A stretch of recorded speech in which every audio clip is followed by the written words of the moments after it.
شام کے محلات کو اپنی آنکھوں سے دیکھ لیا تھا۔ محبوب کریم علیہ الصلوۃ والتسلیم اگر خود بیان کر دیں میلاد، اس کے بعد بھی کوئی شک شبہ رہ جاتا ہے کہ میلاد بیان کرنا جائز ہے کہ نہیں ہے۔ نبی کریم علیہ الصلوۃ والتسلیم تبوک کی جنگ سے واپس تشریف لا رہے تھے۔ ایک روایت کے مطابق 70,000 صحابی آپ کے ساتھ تھا، دوسری روایت کے مطابق 1,00,000 صحابی آپ کے ساتھ تھا۔ نبی کریم علیہ الصلوۃ والتسلیم کے چچے حضرت عباس رضی اللہ عنہ واپسی پر عرض کرتے ہیں، حضور میں نے آپ کی شان میں ایک قصیدہ لکھا ہے، میں وہ پیش کرنا چاہتا ہوں، سنانا چاہتا ہوں، مگر اکیلے نہیں، صحابہ کرام کو حکم دو وہ بیٹھ جائیں، تم صدر محفل بنو اور مجھے وہ قصیدہ سنانے کی اجازت بخش۔ محبوب کریم علیہ السلام نے صحابہ کو حکم دیا، وہ بیٹھ گئے۔ 70,000 یا 1,00,000 صحابی کا مجمع بن گیا۔ سرکار صدر محفل شمع انجمن ہے اور حضرت عباس کو حکم دیا، قل یا ام لا یحسد اللہ فاک، چچا اٹھو بیان کرو اللہ تمہارے منہ کو سلامت رکھے۔ پتہ چلا نبی کریم علیہ السلام کے نعت خوانوں کے لیے نبی پاک کی طرف سے دعا ہے کہ اللہ تمہارے منہ کو سلامت رکھے۔ اس لیے مرنے کے بعد ان کے منہ چھپانے نہیں پڑتے، فوت ہونے کے بعد ان کے منہ چھپانے نہیں پڑتے۔ نبی پاک کی دعا ہے اللہ تمہارے منہ کو سلامت رکھے۔ وہ تعریف نثر میں ہو، نظم میں ہو، سر کے ساتھ ہو، بغیر سر کے ہو، بہرحال جو بھی تعریف کرنے والا ہے وہ نبی پاک کو پسند ہے، اور نبی کریم علیہ السلام کی اس کی دعا کیا ہے؟ اللہ تمہارے منہوں کو سلامت رکھے۔ ہمارے استاد گرامی حضور محدث اعظم پاکستان شیخ الحدیث مولانا محمد سردار احمد رحمۃ اللہ تعالی علیہ کراچی میں فوت ہوتے ہیں۔ 3 دن کے بعد آپ کا جسم مبارک فیصل آباد پہنچتا ہے۔ نماز جنازہ کے بعد اعلان کر دیا گیا کہ جس نے زیارت کرنی ہو وہ آ کے زیارت کرے۔ تابوت پر اللہ کی قسم ہم نے خود انوار اپنی آنکھوں سے برستے دیکھے۔ جس طرح سورج کی روشنی روشن دان سے اندر کمرے کے پڑے تو اندر ذرات اس روشنی میں چمکتے ہوئے نظر آتے ہیں، بالکل اس طرح کے ذرات آپ کے تابوت پر چمکتے ہم نے اپنی آنکھوں سے دیکھے۔ اور آپ کو 3 دن کے بعد دیکھنے والا یہ نہیں سمجھ سکتا تھا کہ یہ فوت شدہ انسان ہے یا جیتا جاگتا سویا ہوا انسان۔ چہرہ پر انوار ہے اور اسی طرح معلوم ہوتا ہے کہ بس آرام فرما ہے اور ابھی جاگیں گے، ابھی اٹھیں گے، یہ شان تھی۔ تو محبوب کریم علیہ الصلوۃ والتسلیم کی یہ دعا ہے، چچا کہو میری شان بیان کرو، مدح سرائی کرو، اللہ تمہارے منہوں کو سلامت رکھے۔ تو حضرت عباس رضی اللہ عنہ نے کہاں سے شروع کیا؟ جب حضرت آدم و حوا جنت کے اندر موجود تھے، سیریں کرتے تھے جنت کے درختوں میں، وہاں سے شروع کیا۔ من قبلھا طبت فی الظلال وفی مستودع حیث یخسف البرق۔ یا رسول اللہ دنیا میں تشریف لانے سے پہلے جہاں جنت کے درختوں کے نیچے حضرت آدم اور حضرت حوا سیریں کیا کرتے تھے، تم بھی ان کے ساتھ وہاں جنت کے درختوں کے نیچے سیریں فرماتے تھے۔ ثم حبت البلاد لا بشر انت ولا مضغۃ ولا علق۔ پھر جب آدم علیہ السلام نے دانا کھایا زمین پر اترے تو تم بھی ان کے ذریعے زمین پر آ گئے۔ اس طرح جنت سے تمہارا زمین کی طرف تبادلہ ہوا، آپ زمین کی طرف تشریف لے آئے، پھر آپ کا نور یکے بعد دیگرے منتقل ہوتا رہا، حتیٰ کہ جب نوح علیہ السلام بیڑے پر سوار تھے تو بل لطفۃ ترکب السفینہ وقد الجم نصرا واہلہ الغرق۔ جب لوگوں کے جھوٹے خدا بھی غرق ہو رہے تھے، مشرک لوگ بھی غرق ہو رہے تھے، تو حضرت نوح علیہ السلام کے ساتھ بیڑے پر تم سوار تھے، بلکہ بیڑے کے ملاح اور ناخدا تم بنے ہوئے تھے، تمہاری برکت سے وہ کشتی سلامتی کے ساتھ جودی پہاڑ پہ لگ رہی تھی۔ نعرہ تکبیر، نعرہ رسالت، سیدی مرشدی غلام ہے، اشرف علی صاحب اشرف علی صاحب تھانوی جو علماء دیوبند کے اندر بڑا اہم مقام رکھتے ہیں، ان کو حکیم الامت بھی مانا جاتا ہے، 14ویں صدی کا مجدد بھی مانا جاتا ہے، وہ اپنی کتاب میلاد کے موضوع پر جو ہے نشر الطیب، اس میں یہ 7ویں نمبر پر اس روایت کو نقل کرتے ہیں، اور ساتھ ایک شعر انہوں نے یہاں پہ نقل کیا ہے، اگر نام محمد را یا ورد شفیع آدم نہ آدم یافتے توبہ ننو غرق نجینا، اگر آدم علیہ السلام کھانا کھانے کے بعد اللہ رب العزت کی بارگاہ ناز میں نبی کریم علیہ السلام کا وسیلہ پیش نہ کرتے تو آدم علیہ السلام کی توبہ کبھی قبول نہ ہوتی۔ 350 سال یہاں روتے رہے، زاری کرتے رہے، اس کے بعد اللہ کی بارگاہ میں عرض کیا اللہم اغفر لی بحق محمد صلی اللہ علیہ وسلم، نبی کریم کا صدقہ، محمد کریم کا صدقہ مجھے معاف کر دے۔ اللہ نے فرمایا تیری بخشش تو گئی ہو، اس کی تو رکھ تسلی، یقین رکھ، لیکن میں یہ پوچھتا ہوں کہ تجھے یہ طریقہ بتلایا کس نے، یہ ڈھنگ سکھلایا کس نے ہے کہ میں اس طرح پر دعا کروں اللہ مجھے معاف کر دے گا؟ عرض کیا ہے خدا بزرگ و برتر، جب تو نے مجھے پیدا کیا، مجھ میں روح پھونکی، میری آنکھیں کھلی، میں اٹھ کے کھڑا ہوا تو تیرے عرش کی طرف جب نگاہ اٹھا کے دیکھا تو جہاں لا الہ الا اللہ لکھا ہوا دیکھا، ساتھ محمد رسول اللہ لکھا ہوا دیکھا، اس دن سے میرے ذہن میں یہ بات بیٹھ چکی تھی کہ اللہ کو ساری مخلوق سے اگر کوئی محبوب ترین اور پیاری ہستی ہے تو وہ محمد رسول اللہ کی ہے، اس لیے میں نے ان کے نام کا وسیلہ پیش کیا۔ تو اللہ رب العزت نے کیا فرمایا؟ صدقت یا آدم لولا محمد لما خلقتو کا، آدم تو نے ٹھیک کہا، ٹھیک سمجھا، اگر محمد کریم نہ ہوتے تو میں تمہیں پیدا ہی نہ کرتا، میں نے تمہیں پیدا کیا ہے تو ان کے وسیلے سے پیدا کیا ہے۔ تو تھانوی صاحب ایک تو یہ حقیقت مانتے ہیں اور کہتے ہیں اگر نام محمد را یا ورد شفیع آدم آدم یافتے توبہ، اور ساتھ ہی کیا ننو اصغر نجینا، تو اگر نوح علیہ السلام کے بیڑے پر نبی پاک سوار نہ ہوتے اور اس بیڑے کی ملاحی اور ناخدائی آپ نہ کر رہے ہوتے، وہ بیڑا بھی کبھی کنارے نہ لگتا، اسے لگایا کنارے تو پیارے مصطفیٰ کے نور اقدس میں لگایا۔ آگے چلیے، جب ابراہیم علیہ السلام کو آگ میں جھونکا، نمرود نے آگ میں پھینکا تو وہ نار گلزار ہو گئی، آپ کے لیے باد بہاری بن گئی، اور آپ کا بال بھی اس آگ نے ٹیڑھا نہ کیا، تو وہ کیوں بچ گئے، آگ کیوں بے اثر ہو گئی؟ اس حقیقت کی ترجمانی کرتے ہوئے حضرت عباس کہتے ہیں ورت نار الخلیل مفتتما فی صلبہ انت کیف یحترق، آپ ابراہیم علیہ السلام کی پشت میں چھپ کر آگ کے اندر جا چکے تھے، جہاں تم پہنچ جاؤ وہاں آگ اثر انداز کیسے ہو سکتی؟ جہاں تم پہنچ جاؤ وہاں آگ اثر انداز کیسے ہو سکتی ہے؟ اس نار کو ٹھنڈا کیا، گلزار بنایا تو تمہارے نور نے، یا برد نار الخلیل و یا سببا عصمت النار وحی تحترقو، اس نار کی ٹھنڈک آگ کی ٹھنڈک ہو تو تم، اور حضرت ابراہیم کے بچاؤ کا موجب ہو تو تم۔ یہ نبی کریم علیہ السلام کے سامنے حضرت عباس بیان کر رہے ہیں۔ علماء حضرات تشریف فرما ہے، ان سے پوچھئے نبی کریم علیہ الصلوۃ والتسلیم کی ایک حدیث ہوتی ہے قولی، ایک ہوتی ہے فعلی، ایک ہوتی ہے تقریری۔ آپ زبان سے ایک چیز فرمائیں تو یہ حدیث قولی ہو گئی، عمل کر کے دکھلائیں تو فعلی ہو گئی، آپ کے سامنے کوئی بات کی جائے آپ اعتراض نہ کریں، آپ کے سامنے کوئی عمل کیا جائے آپ اعتراض نہ کریں تو یہ حدیث تقریری ہوگی کہ آپ نے اس قول کو برحق سمجھا، اس عمل کو برحق سمجھا، تبھی آپ نے روکا نہیں، ٹوکا نہیں، اعتراض نہیں فرمایا، یہ حدیث تقریری بن گئی کہ حضرت عباس بیان کرتے جا رہے ہیں، نبی پاک اعتراض نہیں کر رہے ہیں، تنقید نہیں کر رہے ہیں، انکار نہیں کر رہے ہیں، تو یہ نبی پاک کی طرف سے مہر تصدیق ہو گئی۔ تو نبی پاک کی مہر تصدیق بھی ہے، 70,000 یا لاکھ صحابی کا اتفاق بھی اس کے ساتھ ہے، تو اجماع صحابہ بھی ثابت ہوا، نبی پاک کی حدیث تقریری سے اس کی تصدیق بھی ثابت ہوئی، اور حضرت عباس کا یہ عقیدہ بھی ثابت ہوا۔ نبی کریم علیہ الصلوۃ والتسلیم کا نور پاک جب حضرت ابراہیم کی پشت میں ہو تو آگ اثر انداز کیسے ہو سکتی ہے؟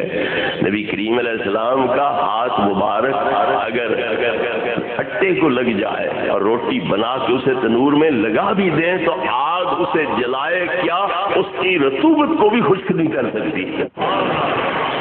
حضرت سیدہ فاطمہ زہرا رضی اللہ عنہ تنور پہ روٹیاں آپ لگا رہی تھی، سرکار نے دیکھا کہ میری پیاری لخت جگر نور نظر کا چہرہ آگ سے جلس رہا ہے، ترس آ گیا، فرمایا بیٹی تو ایک طرف ہو، بقیہ آٹا جو ہے اس کی روٹیاں بنا کے میں لگا دیتا ہوں۔ آپ نے وہ پیڑے لیے، روٹیاں بنائیں، تنور میں لگائیں، حضرت زہرا نے اوپر سے ڈھک دیا اسے کہ کچھ دیر کے بعد اتاریں گی، جب اچھی طرح پک جائیں گی۔ تو جب ڈھکنا ہٹایا اور دیکھا تو جو انہوں نے لگائی تھی وہ پک کے تیار ہے، اور جو نبی پاک نے لگائی ہے وہ اسی طرح کچا آٹا کھڑا ہے، اس کے اندر جو رطوبت تھی آگ اسے بھی خشک نہیں کر سکتی۔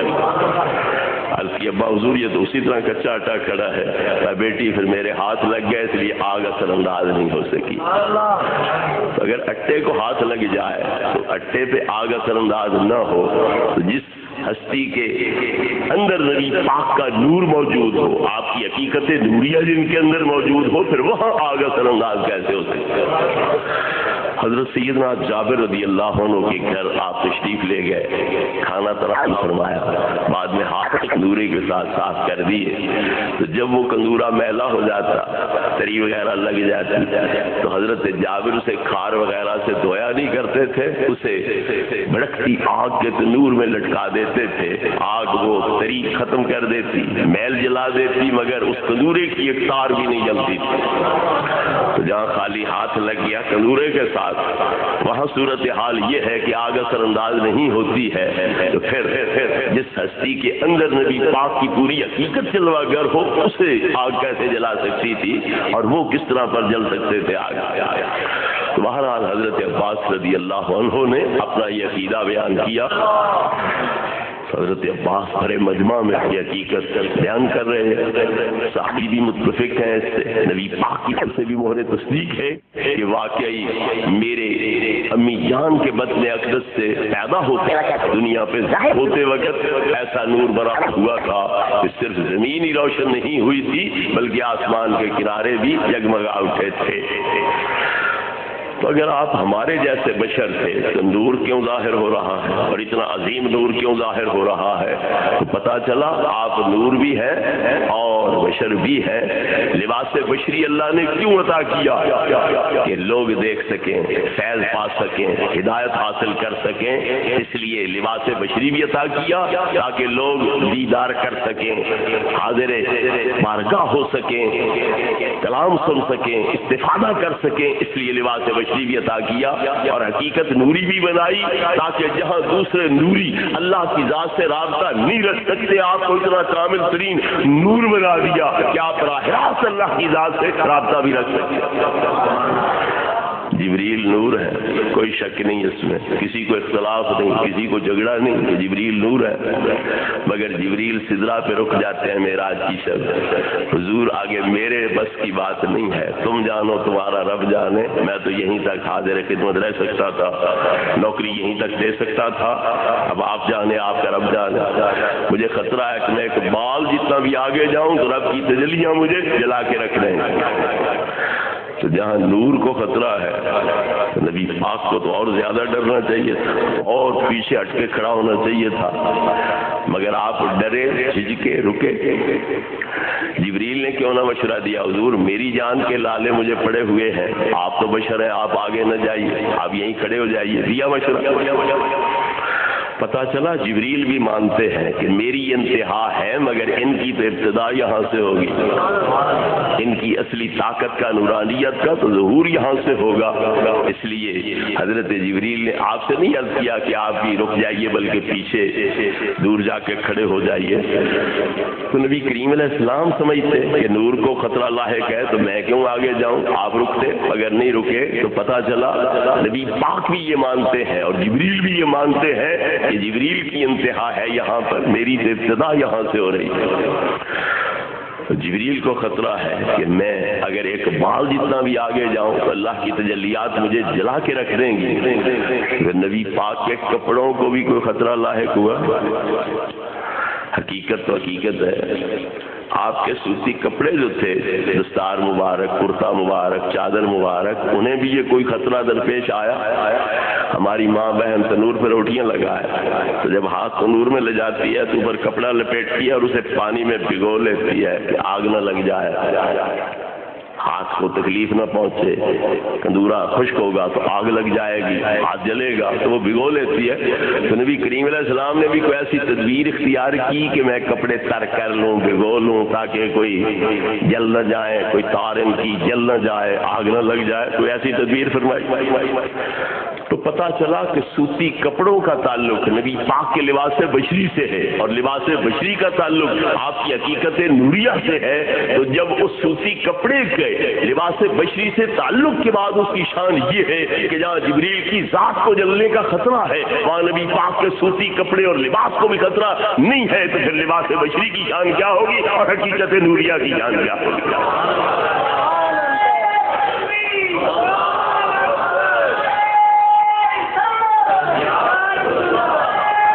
حضرات گرامی، کپڑے پہننے والا جیسا ہو تو پھر کپڑوں کی شان بھی اسی طرح نرالی ہو جاتی ہے۔ حضرت عیسیٰ نبی علیہ السلام کا معجزہ تھا کہ وہ مادرزاد اندھوں کو روشن آنکھیں عطا کرتے تھے، ہاتھ پھیرتے تو ان کو نوری آنکھیں مل جاتی تھی۔ ابرئ الاکمہ والابرص واحیی الموتیٰ باذن اللہ۔ آپ فرماتے ہیں میں مادرزاد اندھوں کو روشن آنکھیں عطا کرتا ہوں۔ اکمہ اسے کہتے ہیں جس کی آنکھ کی جائی کوئی نہ ہو، ایک تو ہے نا آنکھ ہو، ڈھیلا ہو، نور نہ ہو، یہ عامہ کہلاتا ہے۔ اکمہ وہ ہے جس کی آنکھ کی جائی کوئی نہ ہو، ڈھیلا ہی کوئی نہ ہو، شیری کوئی نہ ہو آنکھ والا، رخسار کی طرح یہ آنکھ والی جگہ ہو۔ آپ ہاتھ پھیرتے تھے تو جگہ بھی بن جاتی تھی، ڈھیلے بھی آنکھ والے آ جاتے تھے، نور بھی پیدا ہو جاتا تھا۔ ایسا کامیاب علاج ہو اور مفت کا علاج ہو، فیس ہی کوئی نہ ہو، سوائے لا الہ الا اللہ عیسیٰ روح اللہ، اس کے علاوہ کوئی فیس نہیں تھی۔ سچے دل سے یہ کہتے جاؤ تو کوڑے اپنا کوڑ دور کراتے جاؤ، اندھے روشن آنکھیں لیتے جاؤ، بس یہی کچھ فیس تھی۔ تو 50-50 ہزار مریض روز آ جاتے تھے۔ آپ ہاتھ پھیرنے کو نہیں پہنچ سکتے تھے تو اپنے کپڑے عطا کر دیتے تھے کہ یہ کپڑے لے جاؤ، یہ کپڑے اندھے اپنی آنکھوں کی جگہ پہ پھیرو تو روشن آنکھیں مل جائیں گی، کوڑ والی جگہ پہ پھیرو کوڑ دور ہو جائے گا۔ تو پتہ چلا کپڑے پہننے والے کی اگر شان نرالی ہو تو پھر کپڑے بھی نرالی شان والے ہو جاتے ہیں۔ نبی کریم علیہ الصلوۃ والتسلیم گھر تشریف لائے، ام المومنین حضرت عائشہ صدیقہ رضی اللہ عنہا تشریف فرما ہے۔ وہ دیکھتی ہے کہ باہر موسلادھار بارش ہے، مگر آپ اندر آئے تو بدن مبارک خشک، کپڑے خشک، کوئی ایک قطرہ پانی کا اوپر نہیں۔ حیران ہو گئی، یا رسول اللہ یہ کیا تماشا ہے، باہر زوردار بارش، موسلادھار نہیں ہے اور تمہارے کپڑے خشک، بدن خشک ہے، یہ کیا ہے؟ آپ حیران ہو گئے، بارش ہے کوئی نہ، ایسا کیا کہتی ہے؟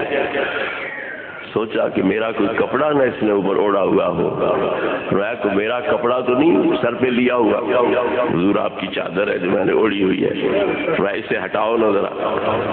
آپ نے ہٹا دیا، اب بارش ہے نہیں حضور اب تو کوئی نہیں۔ تو فرمایا یہ میرے کپڑے کی برکت سے بادلوں والی بارش نہیں، جو اللہ کی رحمت والی بارش تھی وہ تمہیں محسوس ہو کے نظر آ رہی ہے۔ مولانا روم علیہ رحمت فرماتے ہیں کہ آپ کے جواب کا خلاصہ کیا تھا؟ نیستی باراں ازیں ابر شما، ہست باراں دیگر و دیگر سما۔ یہ بادلوں کی بارش نہیں ہے، یہ بارش بھی اور ہے اور اس کے بادل بھی اور ہیں، یہ رحمت کی بارش ہے جو میرے کپڑے کی برکت سے تمہیں نظر آ رہی تھی۔ تو کپڑے اوڑھنے والی ذات کوئی نرالی ہو تو پھر کپڑوں کی شان بھی نرالی ہو جاتی ہے۔ تو جس محبوب کے کپڑوں کو اس مقام سے آگے جاتے ہوئے جلنے کا خطرہ محسوس نہیں ہوا تھا، پھر آپ کے لباس بشری کو یہ خطرہ کیسے پیش آ سکتا تھا؟ اسی لیے موسیٰ ز ہوش رفت بیک پرتوے صفات وین ذات میں نگری در تبسمی۔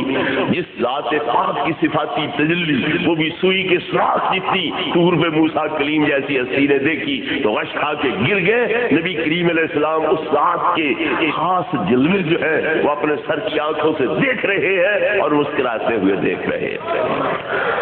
اللہ فرماتا ہے ما زاغ البصر وما طغى، میرے محبوب کی آنکھ ٹیڑھی نہیں ہوئی، ترچھی نہیں ہوئی، چندیائی نہیں، اطمینان اور سکون کے ساتھ آپ کی آنکھیں دیکھتی رہیں، اور ما کذب الفؤاد ما رأى، جو آپ کی آنکھیں دیکھ رہی تھی آپ کا دل اس کی تصدیق کر رہا تھا۔ تو آنکھوں کے لیے دل کی تصدیق کیوں ضروری تھی؟ کیونکہ نبی پاک کا دل ہر وقت اللہ کے انوار تجلیات کا، جلووں کا مشاہدہ کرتا رہتا تھا۔ آنکھیں پہلی مرتبہ اس محبوب حقیقی کا دیدار کر رہی تھیں، تو پھر ظاہر ہے کہ آنکھوں نے پوچھنا تھا کہ اے قلب مصطفیٰ، تیرا تو روز کا مشاہدہ ہے، بتلا تو صحیح کہ یہی محبوب حقیقی ہے جس کا ہم دیدار کر رہی ہے، یا بھی کہیں اور آگے جا کر اس محبوب حقیقی کا دیدار کرنا ہے؟ تو دل مصطفیٰ نے کہا اے میرے مصطفیٰ کی چشمان مقدس اور چشمان انور، یہی وہ محبوب حقیقی ہے جس کے دیدار سے تم مہرور ہو رہی ہو۔ حضرات گرامی، حضرت عباس رضی اللہ عنہ صحابہ کے مجمع میں نبی پاک کی صدارت میں اس میلاد کا قصیدہ پڑھ رہے ہیں، اور نبی پاک کا میلاد اس شان سے بیان کیا جا رہا ہے۔ تو اب بھی کسی کی اگر تسلی نہیں ہوتی تو پھر اللہ ہی اسے سمجھائے، ہمارے بس کی تو بات نہیں ہے۔ آخر میں ایک بات عرض کروں کہ جب مجبور ہو جاتے ہیں تو پھر میلاد منانا جائز ہو جاتا ہے، جب مجبوری ٹل جاتی ہے پھر میلاد منانا ناجائز ہو جاتا ہے۔ اب اس بیماری کا علاج کیا ہے؟ تھانوی صاحب لکھتے ہیں کہ میں نے میلاد مصطفیٰ کریم علیہ السلام کے موضوع پر یہ کتاب نشر الطیب کیوں لکھی ہے؟ میلاد کے موضوع پر کتاب لکھی ہو، نشر الطیب فی ذکر نبی الحبیب اللبیب، یہ اس کا نام ہے۔ اصل تعاون پڑ گیا، تھوڑا در موت واقع ہونے لگی، تو تھانوی صاحب کے گھر کے آس پاس جب ملک الموت نے آن پھیرے مارے، روحیں قبض کرنا شروع کی، تو تھانوی صاحب کو بھی خطرہ لاحق ہوا کہ کہیں میری حویلی میں بھی نہ قدم رکھ لے۔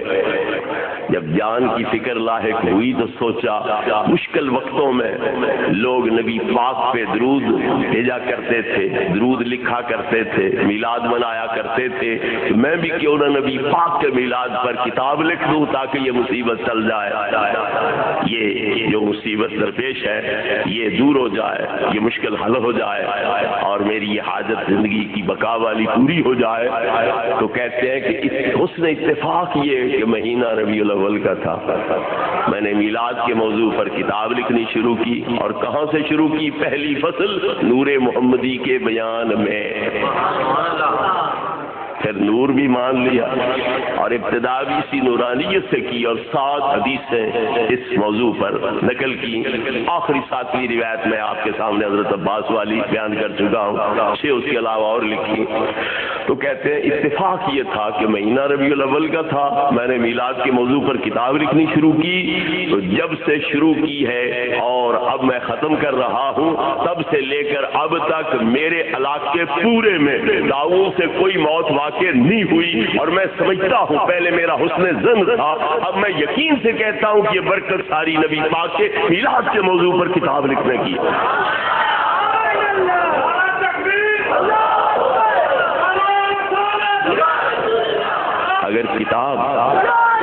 اگر کتاب لکھی جائے تو مصیبتیں ٹلتی ہے، آسیں امیدیں بر آتی ہے، تو اگر وہی میلاد زبان سے بیان کر دیا جائے پھر مصیبتیں کوئی نہیں ٹلیں، پھر مشکلیں حل کوئی نہیں ہوں گی، پھر حاجتیں پوری کوئی نہیں ہوں گی۔ قلم کاغذ پہ چلے تو ہوا اس کے ساتھ نقش کے ساتھ ٹکرائے گی، پھر پھیلے گی، تو وہ جلدی پھیلے گی، یا منہ سے جو ہوا نکل رہی ہوتی ہے وہ جلدی پھیلے گی؟ تو اگر کاغذ پہ چلتی قلم کے منہ سے ہوا ٹکرائے اور پھر پھیلے تو اس کی برکت اتنی ہے کہ مصیبتیں ٹل جاتی ہے، مشکلیں حل ہو جاتی ہے۔ تو جب ہم منہ سے بولیں گے اور براہ راست نبی پاک کے میلاد کی شان والی ہوا بیان کرنے والی ہمارے منہ سے برآمد ہوگی، دوسری ہوا میں تیزی سے پھیلے گی، تو پھر پھر اس کی برکت کہاں تک پہنچے گی اور اس کے ذریعے مشکلات کہاں تک حل ہوں گی؟ بہرحال جب مشکل پیش آئے تو پھر میلاد جائز ہے، مشکل ٹل جائے تو پھر ناجائز ہے، تو اس کا فیصلہ آپ ہی کریں۔ یہ عقیدہ کتنا کچا ہے، کتنا گندا ہے۔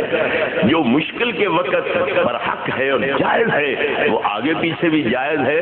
مشکل آئے تو ٹالنے کے لیے میلاد جائز ہو تو پہلے ہی مناتے رہو تاکہ مشکل پیش آئے ہی کوئی، کیونکہ پہلے ہی مناتے رہ جاؤ تاکہ مشکل پیش آئے ہی کوئی نہ۔ تو اللہ رب العزت ہمیں ان عقائد پر، اعمال پر پکا رکھے اور نبی کریم علیہ الصلوۃ والتسلیم کے ساتھ ہماری یہ محبت عقیدت دائمی ہو، پائیدار ہو، اور صرف میلاد تک نہ ہو بلکہ آپ نے جو حکم دیے ہیں اللہ کرے ہمیں وہ بھی ماننے کی توفیق نصیب ہو، اور سچ مچ نبی پاک کا عملی طور پر امتی بننا یہ ہم ثابت کر سکیں کہ واقعی ہم امت مصطفیٰ کریم علیہ الصلوۃ والتسلیم ہے۔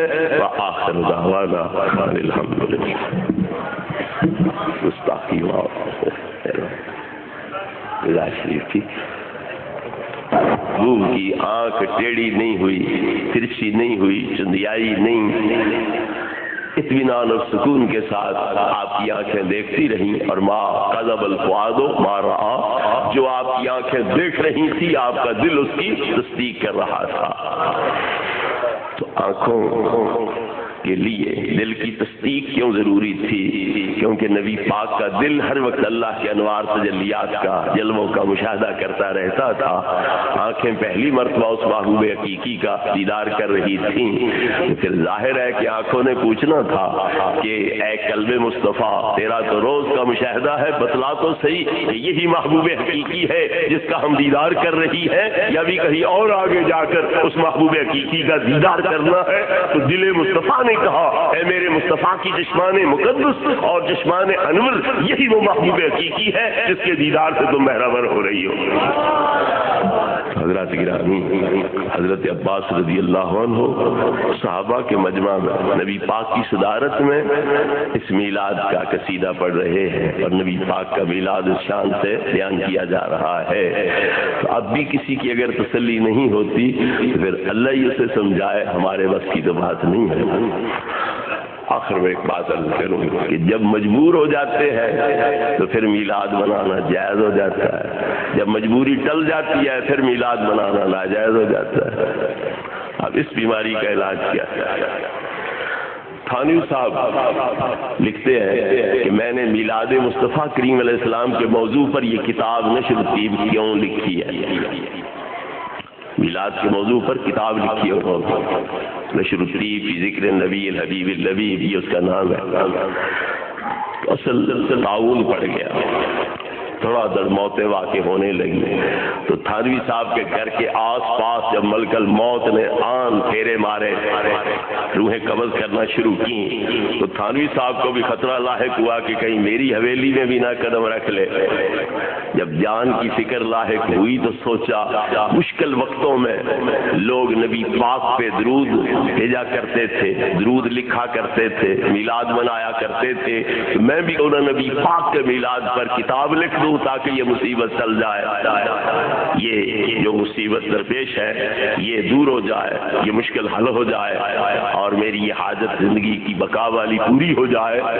تو کہتے ہیں کہ اس حسن اتفاق یہ کہ مہینہ ربیع الاول کا تھا، میں نے میلاد کے موضوع پر کتاب لکھنی شروع کی، اور کہاں سے شروع کی؟ پہلی فصل نور محمدی کے بیان میں،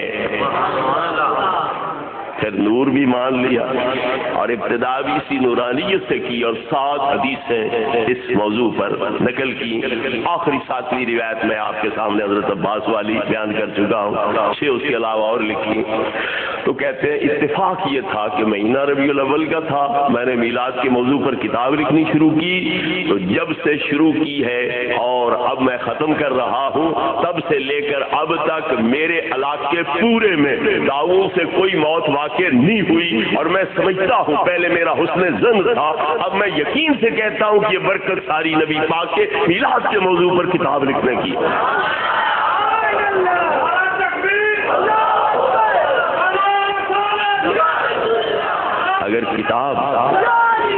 اگر کتاب لکھی جائے تو مصیبتیں ٹلتی ہے، آسیں امیدیں بر آتی ہے، تو اگر وہی میلاد زبان سے بیان کر دیا جائے پھر مصیبتیں کوئی نہیں چلیں گی، پھر مشکلیں حل کوئی نہیں ہوں گی، پھر حاجتیں پوری کوئی نہیں ہوں گی۔ قلم کاغذ پہ چلے تو ہوا اس کے ساتھ نقش کے ساتھ ٹکرائے گی، پھر پھیلے گی، تو وہ جلدی پھیلے گی یا منہ سے جو ہوا نکل رہی ہوتی ہے وہ جلدی پھیلے گی؟ تو اگر کاغذ پہ چلتی قلم کے منہ سے ہوا ٹکرائے اور پھر پھیلے تو اس کی برکت اتنی ہے کہ مصیبتیں ٹل جاتی ہے، مشکلیں حل ہو جاتی ہے۔ تو جب ہم منہ سے بولیں گے اور براہ راست نبی پاک کے میلاد کی شان والی ہوا بیان کرنے والی ہمارے منہ سے برآمد ہوگی، دوسری ہوا میں تیزی سے پھیلے گی، تو پھر اس کی برکت کہاں تک پہنچے گی اور اس کے ذریعے مشکلات کہاں تک حل ہوں گی۔ بہرحال جب مشکل پیش آئے تو پھر میلاد جائز ہے، مشکل ٹل جائے تو پھر ناجائز ہے۔ اس کا فیصلہ آپ ہی کریں یہ عقیدہ کتنا کچا ہے، کتنا گندا ہے۔ جو مشکل کے وقت برحق ہے اور جائز ہے وہ آگے پیچھے بھی جائز ہے۔ مشکل آئے تو ٹالنے کے لیے میلاد جائز ہو تو پہلے ہی مناتے رہو تاکہ مشکل پیش آئے ہی کوئی، کیوں پیر جی؟ تو پہلے ہی مناتے رہ جاؤ تاکہ مشکل پیش آئے ہی کوئی نہ۔ اللہ رب العزت ہمیں ان عقائد پر